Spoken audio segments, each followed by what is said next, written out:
buenas, soy vuestro paisano Manuel Parodi, historiador, y venimos tratando en estos últimos podcasts, en estas últimas semanas,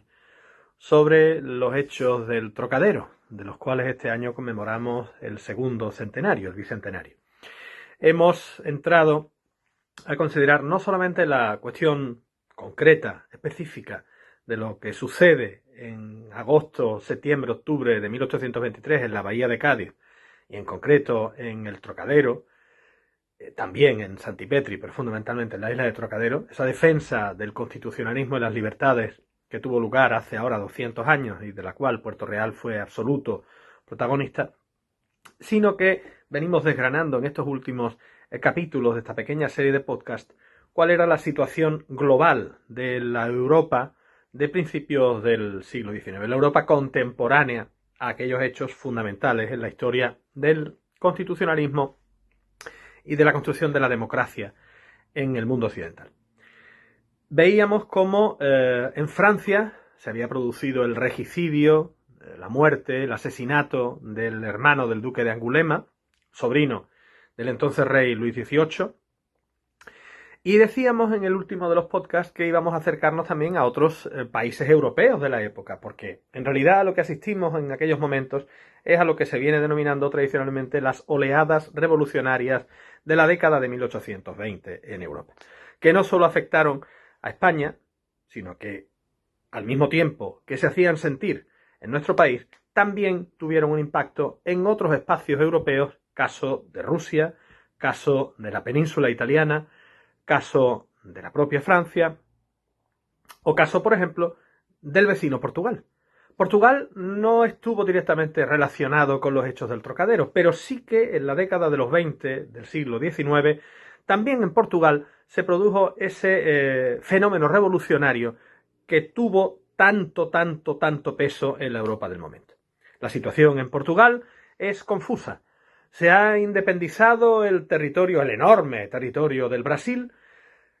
respecto a la corona portuguesa, pero se ha convertido en un imperio regido por un miembro de la Casa Real portuguesa. Don Pedro I de Braganza, heredero del trono de Portugal, se ha convertido en el emperador de Brasil. Ha renunciado al trono de Portugal, pero ha dejado allí a su hija, doña María, menor de edad, como reina con una regencia. Una regencia en principio liberal, pero que caerá en manos del hermano del emperador de Brasil. El hermano de don Pedro, don Miguel, que quería el trono portugués para sí, se hará primero con el control de la regencia de su sobrina, la pequeña reina María, para finalmente, en un golpe absolutista, hacerse con el control de la corona y proclamarse rey como Miguel, mandando de acuerdo con los principios y los cánones del absolutismo preconizados por la Santa Alianza. El rey Miguel de Portugal será finalmente derrocado por el liberalismo portugués, curiosamente encabezado por el emperador de Brasil, su hermano, que regresa, hace la guerra contra su hermano Miguel, lo depone, lo expulsa del país y reinstaura en el trono a la pequeña reina María bajo las premisas del liberalismo. Atendemos aquí a una situación curiosa, particular, en la que dos ramas de una misma dinastía, la Casa de Braganza, reinante en Portugal, luchan por hacerse con el control del reino portugués, una desde las premisas del liberalismo, la preconizada por el emperador de Brasil, don Pedro I, que apoya naturalmente a su hija María, y otra, la auspiciada y encabezada por su hermano Miguel,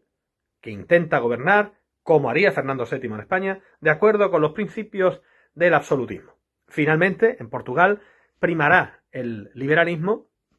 la reina María se establecerá firmemente en el trono gracias al apoyo de parte de la aristocracia, de parte del clero, de la clase económica burguesa liberal, y en Portugal asistiremos al triunfo de esas ideas liberales de manos de la propia casa reinante, la Casa de Braganza. Como vemos, la lucha por las libertades y la democracia ha conocido muchos escenarios, muchas situaciones y muchos altibajos desde prismas verdaderamente poliédricos en todo lo largo y ancho de Europa.